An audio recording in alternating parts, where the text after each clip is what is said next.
परवाचीच गोष्ट आहे बघा. रात्री 9:30च्या आसपास ऑफिसवरून घरी पोहोचले. प्रचंड दमलेली होते. त्यामुळे मस्त फ्रेश व्हावं म्हटलं. वर गच्चीवरती जाऊन वाळत घातलेले कपडे आणायला गेले.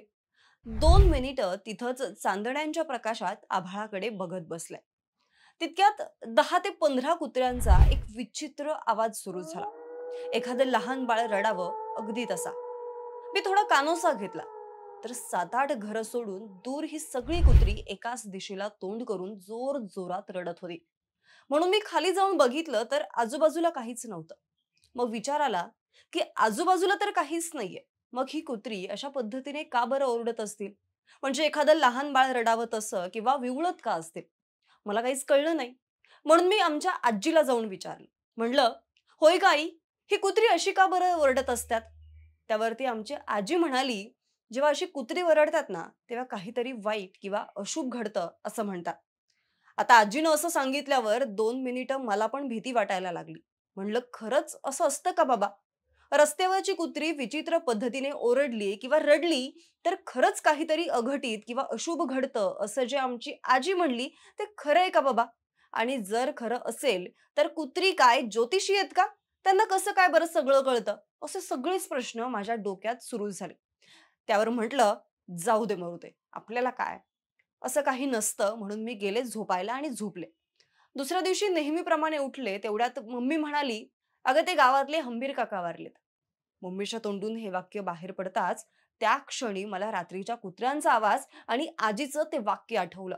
मग म्हटलं, याचा प्रॉपर अभ्यास केलाच पाहिजे. रात्री कुत्री रडली की खरंच अशुभ घडतं का, की हा फक्त एक योगायोग आहे? आपण मिळून या प्रश्नांची उत्तरं या व्हिडिओमधून घेऊयात. नमस्कार, मी मयुरी कराडे आणि तुम्हाला तर माहिती आहे, आपला विषयच भारी आहे. तर बघा मंडळी, व्हिडिओच्या सुरुवातीलाच एक डिस्क्लेमर आहे. तर आम्ही सांगत असलेल्या कुठल्याही माहितीमधून आम्ही अंधश्रद्धेला दुजोरा देत नाही. तर जी काही माहिती आम्ही सांगतोय ती सगळीकडे उपलब्ध आहे आणि केवळ त्याच माहितीच्या आधारावरती आणि आपल्या जुन्या जाणत्या मंडळींकडून ही सगळी माहिती घेतलेली आहे. असो, तर आपला मूळ मुद्दा काय आहे? तर रात्री कुत्री रडली की खरंच अशुभ घडतं का? तर यावरती वेगवेगळ्या लोकांची वेगवेगळी मतं येऊ शकतात. म्हणजे याचेही 2 गट पाडलेले आहेत. एका गटाला वाटतं की हो, कुत्र्यांना सगळं कळतं, तर दुसऱ्या गटाला असं वाटतं की असं काहीही नसतं, तो एक फक्त योगायोग असतो. आणि त्यामुळे हा एक डिबेटचा मुद्दा आहे. पण आपल्याला काही डिबेट करायचं नाहीये. तर सुरुवातीला अगदी तुमच्यासारखाच मला सुद्धा प्रश्न पडलेला होता. आणि म्हणून मी काय केलं, तर एक सेकंड ओपिनियन म्हणून माझ्या एका मित्राला विचारलं. "होय रे आजा, ती कुत्री रात्री रडली की काहीतरी अशुभ होतं का रं?" तर त्यानं काहीतरी वेगळंच सांगितलं. पुण्यातल्या वनाज इथं रोज रात्री बरोबर 3च्या ठोक्याला त्याच्या रूमच्या बाहेर ठराविक कुत्री एका दिशेला तोंड करून भुकतात म्हणे. आता आमचा आजा आणि त्याची मित्रमंडळी ह्यांनी काय केलं तर 2-3 दिवस याचं नीट निरीक्षण केलं आणि चौथ्या दिवशी ही सगळी पोरं त्या कुत्र्यांजवळ गेली.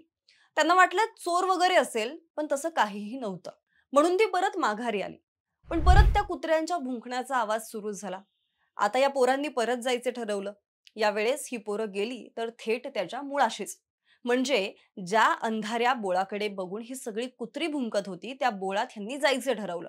ती सगळी पोरं तिथं गेली, पण तिथंही त्यांना काहीच दिसलं नाही. शेवटी या सगळ्याचा एक अर्थ काढण्यात आला आणि तो अर्थ म्हणजे रात्रीच्या अंधारात कुत्र्यांना अमानवी शक्ती किंवा भूत किंवा आत्मा दिसतो आणि म्हणून ते भुंकत नाहीत तर रडत असतात. पण बघा, माझ्या बुद्धीला हे काय पटलं नाही आणि पटतही नाही. म्हणून मी सगळ्या गोष्टींची वैज्ञानिक कारणं शोधली. तर सुरुवातीला माझ्या लक्षात आलं, की कुत्र्यांना साधारणपणे 67 हर्ट्झ ते 45,000 हर्ट्झ पर्यंत ऐकू येतं. जे माणसांना 20 हर्ट्झ ते 20,000 हर्ट्झ पर्यंतच ऐकू येतं. याशिवाय त्यांची वास घेण्याची क्षमता सुद्धा जास्त असते आणि त्यांना लगेचच वास येतो. थोडक्यात काय तर कुत्र्यांची वास घेण्याची आणि ऐकण्याची क्षमता दोन्ही सुद्धा सगळ्यांपेक्षा जास्त असते आणि त्यामुळे त्यांना भूकंप किंवा इतर तत्सम गोष्टींचा अंदाज लवकर येतो. याच्याही पुढे जाऊन एका मीडिया रिपोर्टनुसार कुत्रा हा असा प्राणी आहे ज्याला माणसांमध्ये मिसळायला आवडतं. त्याला एकटेपणा अजिबात आवडत नाही. जेव्हा कुत्रं घरी एकटं असतं किंवा रस्त्यावरती एकटं असतं, तेव्हा त्यांना एकटेपण जाणवत असतं आणि त्यामुळे ते भुंकतात किंवा रडतात. आता कुत्र्यांना आत्मे दिसतात हे खरं असतं का? तर असं म्हणतात की त्यांच्या डोळ्यांमध्ये माणसांपेक्षा जास्त वेगानं पाहण्याची खोल दृष्टी असते. ती पाहण्याची क्षमता त्यांच्यामध्ये असते. आणि हेच कारण आहे की जेव्हा कुत्री नकारात्मक ऊर्जा पाहतात किंवा ती त्यांना जाणवते, तेव्हा ते भुंकायला लागतात किंवा त्यांना ते संकेत लवकर जाणवतात. आता याबाबत सुद्धा विज्ञान काय म्हणतं, तर कुत्री रात्री भुंकतात कारण त्यांना एकटेपणा जाणवतो आणि ते त्याची भीती व्यक्त करण्यासाठी रात्री भुंकत असतात. विज्ञानानुसार कुत्र्यांना माणसांपेक्षा जास्त संवेदनशील इंद्रिय असतात आणि त्यामुळेच आपण ज्या गोष्टी पाहू शकत नाही किंवा आपल्याला ज्या गोष्टी जाणवत नाहीत, त्या गोष्टी कुत्र्यांना आपल्यापेक्षा लगेच जाणवतात. पण याचा अर्थ असा नाहीये की त्यांना भूतं दिसतात. याच्याही पुढे जाऊन असं सांगितलं जातं, की कुत्र्यांच्या रडण्यावर करण्यात आलेल्या अनेक अभ्यासांच्या अहवालामध्ये असा दावा करण्यात आलेला आहे, की जेव्हा एखादा कुत्रा त्याच्या कुटुंबापासून लांब होतो किंवा त्याच्या प्रदेशापासून वाट भटकतो आणि दुसऱ्या ठिकाणी पोहोचतो, तेव्हा तो रात्रीच्या वेळी जोरजोरात रडतो. उदाहरणार्थ, एखादं लहान बाळ जसं त्याच्या आईपासून लांब गेल्यावरती रडतं, अगदी तसं. सोप्या भाषेत सांगायचं झालं तर कुत्रा हा जरी एक प्राणी असला, तरी सुद्धा त्याच्यात आणि आपल्यात असा कुठलाही मोठा फरक नाहीये. त्यालाही एक टचचा सेन्स असतो. प्रेमाची भाषा सुद्धा त्याला कळते. यानंतर कुत्री भुंकण्याचं आणखी एक महत्त्वाचं कारण म्हणजे ते त्यांच्या भुंकण्यातून किंवा रडण्याच्या आवाजातून त्यांच्या साथीदारांना आपण कुठे आहोत याचे लोकेशन सांगतात आणि म्हणूनच कुत्री कायम एक घोळका करून रडतात किंवा भुंकतात. आणि याच्याही पुढे जाऊन त्यांचं आजारपण सांगण्याचं सुद्धा ते एक साधन आहे, ज्यातून ते रडतात किंवा भुंकतात. बाकी यावरती तुमचं काय मत आहे? आम्हाला कमेंटमध्ये नक्की सांगा आणि तुमच्याही बाबतीत असा कुठला प्रसंग घडलेला आहे का? तेही आम्हाला कळवायला विसरू नका.